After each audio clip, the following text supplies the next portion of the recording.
Oyentes de la 98.5 FM UN Radio, les damos un saludo en esta nueva emisión de Antropología no solo en el aire, programa del 12 Congreso de Antropología en Colombia. Hoy tenemos como invitado al profesor Carlos Sánchez, con quien vamos a conversar acerca de la arqueología del Alto Magdalena. En el estudio también nos acompaña Johanna Bajanit, quien nos contará los desarrollos académicos e investigativos de nuestro profesor invitado. Johanna, me place saludarte. ¿Cómo estás? ¿Cómo estás, David? Le damos una bienvenida muy cordial al profesor Carlos Sánchez y vamos a conocer una breve trayectoria del profesor acerca de todas sus investigaciones. Carlos Sánchez es profesor del Departamento de Antropología de la Universidad Nacional de Colombia. Estudió en Pittsburgh su maestría en arqueología y actualmente coordina la investigación Programa de Arqueología Regional en el Alto Magdalena, PARAM, que se realiza entre la Universidad de Pittsburgh, la Universidad Nacional y el ICANN. Sus áreas de interés han sido la del cambio cultural, la complejización social, económica y política, estudiados a través de la arqueología. En especial ha trabajado las sociedades complejas del Alto Magdalena, en áreas arqueológicas en San Agustín e Iznos y otros municipios de la región. Algunas de sus publicaciones son Economía y Sociedad Prehispánica, el uso de la tierra en el Alto Magdalena, editado por el Banco de la República en 2007, y Economía y Política en las Sociedades Prehispánicas del Alto Magdalena, que corresponde a Informes Arqueológicos número 4, publicación del ICANN.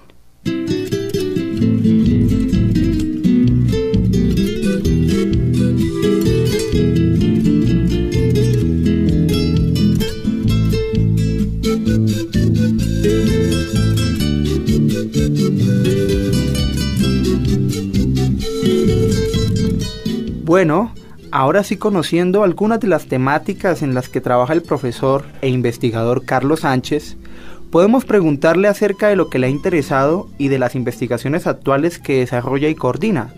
Profesor, cuéntenos por favor a nosotros y a la audiencia acerca de la trayectoria que usted ha tenido en el Alto Magdalena.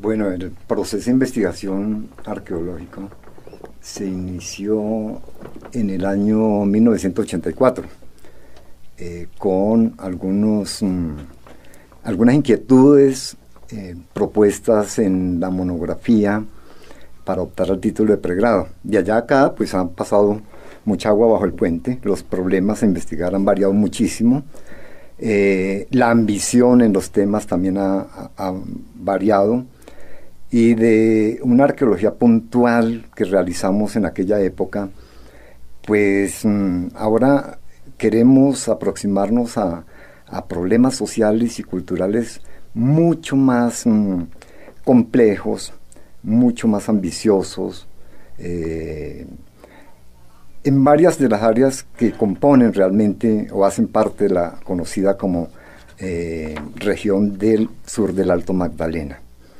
Se iniciaron estos estudios en el año 84 en el Valle del Río La Plata, es decir, en proximidades de las poblaciones de la Argentina y La Plata. Posteriormente hice algunos trabajos, algunas aproximaciones a las problemáticas en la cuenca del río Magdalena, concretamente en el Valle del Río Timaná, la tierra de la Gaitana, y ya posteriormente en un área mucho más al sur, más sobresaliente del ámbito de la arqueología y de la historia antigua colombiana, que es el área o los territorios de los municipios de San Agustín e Iznos, un poco en relación pues con el surgimiento o con las preocupaciones acerca del surgimiento de las sociedades que realizaron o construyeron estos magníficos monumentos funerarios que conocemos de la región. Uh-huh. El profesor nos contó que cuando fue a estudiar a Pittsburgh se estaba planteando una nueva forma de interpretar estos hallazgos de San Agustín, estos hallazgos monumentales funerarios. ¿Cómo es ese cambio de perspectiva o cómo es esa diferente interpretación de San Agustín que es disímil a la que se venía presentando, muy tendida a lo simbólico, a lo monumental? ¿Cómo el profesor está planteando esta nueva perspectiva para analizar a San Agustín? Bueno, la perspectiva que se abre con el ingreso de un profesor en particular, el profesor Robert Brennan de la Universidad de Pittsburgh, significó un cambio rotundo en la forma de practicar y ver la arqueología en nuestro medio, no solo de San Agustín, sino en general de todo el país, de hacer una arqueología que se reducía a la descripción de tiestos viejos, es decir, de las excavaciones y de la descripción de la cerámica, de la basura que arrojaban desde las casas. Se pasó a una preocupación mucho más tajante y más ambiciosa. Se pasó a tratar de ofrecer explicaciones mucho más coherentes, razonables, acerca de las sociedades que produjeron todos esos desperdicios que es usualmente el arma o el medio por el cual el arqueólogo se puede aproximar a las realidades. Era ver a través de esos tiestos, de esas excavaciones, a una sociedad compuesta de individuos vivos, ¿sí? A la posibilidad de ver a una sociedad cambiante, dinámica, a la posibilidad de dejar de lado definitivamente esos discursos dominantes sobre la historia antigua de Colombia, que veía siempre en el pasado y en particular a lo agustiniano como algo arcano, algo misterioso, ¿no? Era tener la posibilidad de ver a la gente trabajando, sufriendo, riendo, compitiendo, elucubrando, maquinando, en fin, una sociedad que trabajaba, que tenía unos lineamientos o trataba de definir unos lineamientos políticos en los que, por supuesto, es posible pensar y observar la competencia por el ejercicio del poder, etcétera, ¿no? Pero al fin y al cabo, a seres vivos queríamos ver, ¿no? Y en eso consistió realmente el cambio de perspectiva en la arqueología en general colombiana, ¿no? Justamente, profesor, a propósito de lo que acaba de decir, de desmitificar un poco y de echar por tierra gran cantidad de los postulados de la forma como se interpretaba nuestra historia prehispánica, nos ha interesado mucho las dos dimensiones que usted involucra a su investigación. Me refiero específicamente a la política y a la economía, pero política y economía con mayúscula y pensada en contextos arqueológicos. Nos gustaría conocer, profesor, cómo es que esas dos dimensiones de lo político y de lo económico se involucra a la hora de hacer una inspección y una investigación arqueológica. Sí, mire, esto de la economía y de la política, pues es bien interesante en la medida en que, por otra parte, es un rompimiento con el viejo estilo de hacer arqueología hasta los años mediados de los años 80. Es pensar la economía y la política como dos factores, dos elementos consustanciales interdependientes, ¿no? La monumentalidad, por ejemplo, en San Agustín, la distribución de esa monumentalidad de los entierros funerarios nos indica que había unos individuos que gozaban de privilegios frente a otros que no lo hacían, para los que no era posible disponer de, por ejemplo, recursos para la construcción de grandes tumbas, etcétera, etcétera. Es decir, para la construcción de esa gran monumentalidad funeraria que en una u otra forma nos está indicando jerarquía social de los individuos, implica necesariamente la inversión de fuerza de trabajo. Y ese es un problema de la economía. Unos individuos que los inhumaban en grandes tumbas o en tumbas monumentales, necesariamente debían de una u otra forma haber movilizado fuerza de trabajo. Debió ser posible la presencia de un conglomerado humano que construyera esas tumbas monumentales, que invirtiera su fuerza de trabajo, y por ende también es posible pensar entonces que existía un mínimo de poder necesario para poder movilizar, obligar o incidir en los individuos para que construyeran esa monumentalidad. Eso es lo interesante. Entonces hay una relación directa entre el ejercicio del poder político y el funcionamiento de la economía. Sí. Bueno, profesor, y también estamos viendo entonces que no hay que idealizar tanto el pasado, ni tampoco hay que idealizar lo que nosotros llamamos indígena. Me da causa curiosidad el título de su tesis de maestría, que se llama Degradación medioambiental en la prehistoria. No todo tiempo pasado fue mejor. Entonces, quisiera que nos contara de qué se trata esta tesis y cómo es que ocurre una degradación medioambiental. Bueno, infortunadamente no conté con trabajo de campo. Ese trabajo de maestría fue el resultado de la revisión bibliográfica, por supuesto, de trabajos arqueológicos y históricos existentes en diferentes bibliotecas. Pero la conclusión es muy simple. Iniciado el mismo proceso de humanización, es decir, de creación de la cultura, comienza también la degradación de la naturaleza, la degradación del medio ambiente.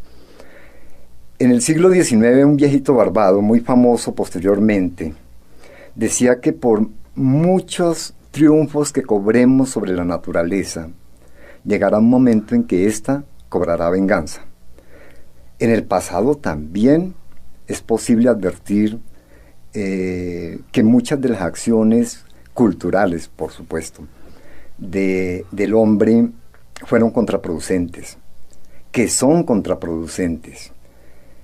No se degradó más el medio ambiente en el pasado porque las poblaciones no eran tan numerosas ni las necesidades culturales tan agobiantes, pero efectivamente hay muchísimas pruebas de que la acción humana, la acción antrópica, perjudicó en forma gravísima el medio ambiente. Por ejemplo, hacia 1608 hay descripciones sobre el medio ambiente en la sabana de Bogotá, y esas descripciones nos hablan de que los cerros estaban totalmente, es decir, carecían totalmente de vegetación. Por supuesto, esas descripciones parece que se relacionan mucho con el área de Zipaquirá.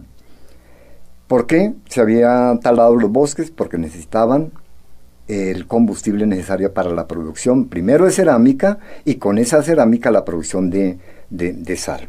Para producir sal se necesita mucho combustible, y el único combustible que se tenía a mano, o no el único, el principal combustible que tenía a mano, por supuesto, era la madera.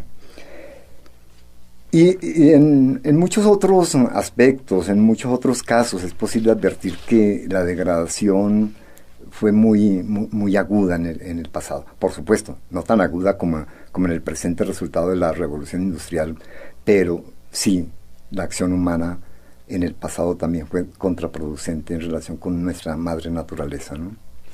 A la audiencia de la emisora de la Universidad Nacional le informamos que estamos con el profesor Carlos Sánchez, conversando muy agradablemente, y para quien tenemos otra pregunta. San Agustín es probablemente el complejo funerario más conocido del país, y en el exterior, digamos, también tienen noticia de este complejo funerario. Sin embargo, subyace la pregunta: ¿qué significa o cómo se podrían interpretar estos complejos funerarios a la luz de lo que es nuestro país, y cómo inclusive podrían ser concebidos en el mundo?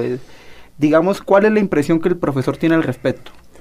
Bueno, un poco para repetir lo dicho anteriormente, las explicaciones que tenemos hoy, o que son más populares, nos están haciendo más populares cada vez, es que el desarrollo cultural agustiniano, el desarrollo prehispánico, no es resultado de la invasión permanente que fue el caballito de batalla de los arqueólogos. Es decir, no es el resultado del invasionismo, no es el resultado del difusionismo, como también en muchas ocasiones se ha planteado. El desarrollo cultural agustiniano, o la historia de las sociedades agustinianas, no son nada misterioso. Lo evidente en San Agustín es una serie de poblaciones que producían que se desarrollaban o se desenvolvían en el ámbito de la política. Lo evidente en la estatuaria agustiniana es que hubo individuos al interior de las comunidades que gozaban de más privilegios o que gozaban de mayores estatus y prestigio que otros individuos, pero a la vez también es posible advertir la presencia de otra constante en la historia del desarrollo social, y es la persistencia de la resistencia tanto de aquellos sectores que intentan ser dominados, en buena medida expoliados por las élites, y de las mismas élites negándose a la posibilidad del cambio cultural y del desarrollo social.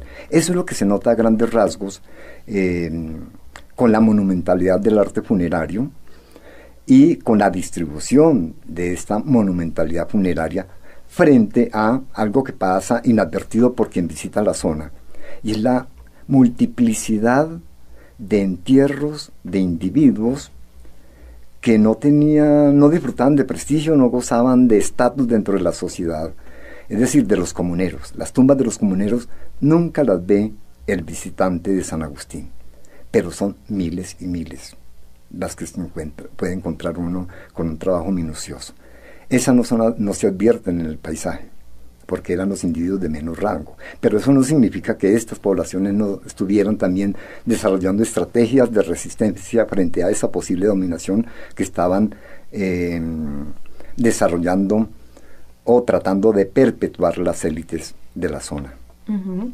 En este sentido, todo lo que nos cuenta el profesor acerca de estas tumbas que son, digamos, invisibles para los visitantes, ustedes en el programa Arqueología Regional en el Alto Magdalena han tenido hallazgos arqueológicos. Cuéntenos acerca de estos hallazgos y acerca del objetivo que tiene este programa de Arqueología Regional. Bueno, los hallazgos son múltiples, desde expresiones de enterramientos monumentales, que por supuesto no los podemos dar a conocer aún para evitar que lleguen los perturbadores de tumba, los huaqueros, y destruyan pues toda esta evidencia arqueológica, hasta obras de infraestructura que durante mucho tiempo pasaron también desapercibidas por los arqueólogos, ¿no? Donde manifiestan, digamos, los sistemas económicos imperantes en diferentes momentos del devenir histórico de las poblaciones de la región. Por ejemplo, muy extensos sistemas de canales para drenaje que indican que en algunas partes y en algunos momentos de ese devenir histórico se practicó la agricultura intensiva, es decir, el uso intensivo de los suelos, de las mismas unidades de tierra, simultánea con la práctica de la agricultura extensiva, es decir, simultáneo con el uso de los suelos en forma menos regular que cuando se hacen o se implementan sistemas de adecuación de esos suelos. Esas prácticas económicas, por ejemplo, de suma importancia, pasaron desapercibidos. Pasaron desapercibidos también por mucho tiempo los sistemas de asentamiento que históricamente se dieron en la región y que históricamente también nos indica que variaron las formas de integración de las poblaciones de la región, desde comunidades pues sedentarias que vivían en forma nucleada o en pequeñas agregaciones, pero que eran autónomas, hasta aquellas comunidades que encontraron los españoles, comunidades muy nucleadas, que indican que hacían parte de unidades políticas de integración supralocal, es decir, muy extensas bajo el liderazgo centralizado de caciques o jefes muy importantes en la región. Es el caso, pues, de Piguanza, hermano de la Gaitana, ¿no? Cacique muy sobresaliente, que por diversas razones y al final del proceso decide enfrentar militarmente la invasión española del territorio, ¿no? Profesor, una pregunta corta para una respuesta corta porque se nos acabó el tiempo ya, lamentablemente. El lema del 12 Congreso de Antropología era compromiso y desafío de la antropología para América Latina. ¿Cuál cree usted que es el compromiso de la arqueología en Colombia a propósito de ese lema? Es encontrar las singularidades de los desarrollos socioculturales, pero sobre todo, dar a conocer entre el público no especialista esas evidencias.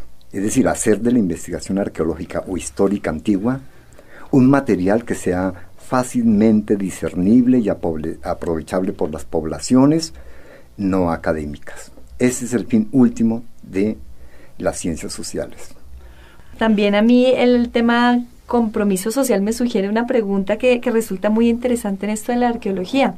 Hablábamos con el profesor Sánchez acerca de si estas formas de tenencia de tierra, estas formas económicas, políticas de los antiguos pobladores del país nos pueden enseñar acerca de nuestro presente, nos pueden dar soluciones para la situación territorial, la situación de guerra, la situación de la distribución de la riqueza. ¿Qué nos puede decir la arqueología acerca de esto? Bueno, es una disciplina supremamente extensa en la medida en que son muchísimos los problemas que puede abocar, pero creo que un tema importante, un aspecto importante que se puede identificar sobre lo que podemos hablar en forma coherente a partir de los vestigios es que la contradicción ha sido una constante en la historia del desarrollo social, en la historia del cambio cultural. Ahora, ¿cómo entender y cómo hacer inteligible la información acerca de esas formas de resistencia? Es la otra tarea de nuestra arqueología o de las ciencias sociales. Alguien decía que si las ciencias sociales no sirven para transformar a la sociedad, debemos dejar de llamarlas ciencias sociales y dedicarnos a hacer otra cosa. Creo que la información del pasado es pertinente para que entendamos en buena medida lo que nos está ocurriendo y sobre todo en buena medida para que podamos construir el futuro. Esto es posible. Del pasado podemos también obtener ejemplos negativos y positivos para construir nuestros sueños, ¿no? Para construir la sociedad o por lo menos contribuir a delinear una mejor sociedad o una sociedad diferente. Bueno, profesor, usted ha rematado de una forma maravillosa y yo creo que esa es la mejor conclusión que podemos extraer del Congreso. Amables oyentes, muchas gracias por su compañía y los invitamos a una nueva emisión de Antropología No Solo en el Aire, aquí en la 98.5 FM UN Radio. Fue un gusto para nosotros tener al profesor Carlos Sánchez en el estudio y estaremos pendientes de sus próximas investigaciones y publicaciones. Para todos ustedes un feliz día y sigan sintonizados con la emisora de la Universidad Nacional de Colombia. Muchas gracias al profesor Carlos Sánchez, ha sido un gusto tenerlo con nosotros y esperamos poder tenerlo en otra ocasión en los estudios de UN Radio. Este programa ha sido realizado como actividad del 12 Congreso de Antropología en Colombia, www.12congreso.unal.edu.co. Estuvimos con ustedes en la dirección Jimena Pachón, en la producción Edgar Huasca y en la realización de libretos y locución David Kitian y quien les habla Johanna Bajani.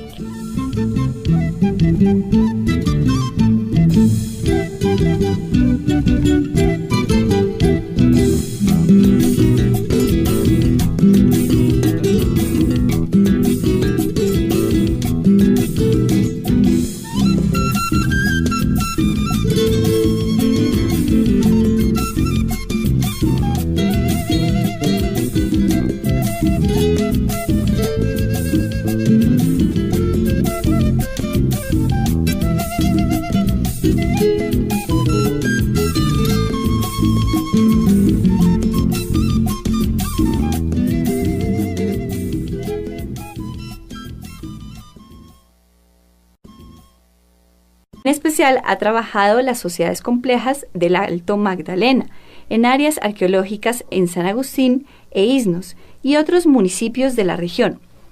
Algunas de sus publicaciones son Economía y Sociedad Prehispánica, el uso de la tierra en el Alto Magdalena, editado por el Banco de la República en 2007, y Economía y Política en las Sociedades Prehispánicas del Alto Magdalena, que corresponde a Informes Arqueológicos número 4, publicación del ICANN.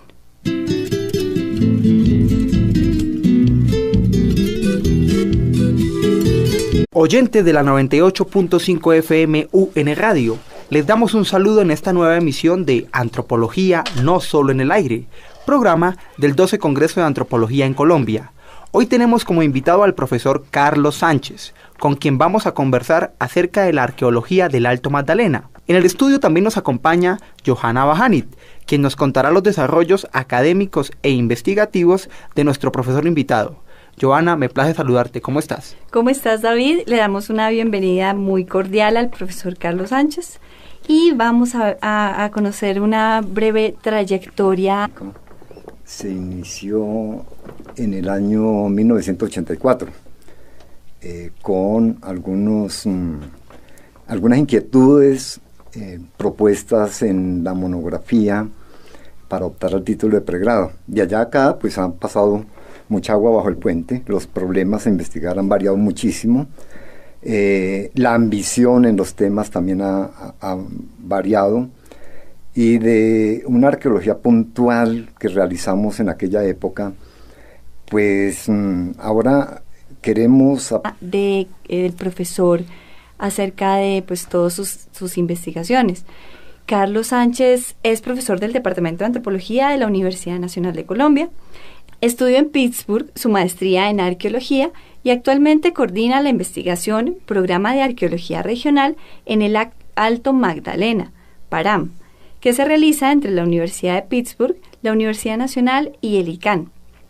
Sus áreas de interés han sido la del cambio cultural, la complejización social, económica y política, estudiados a través de la arqueología.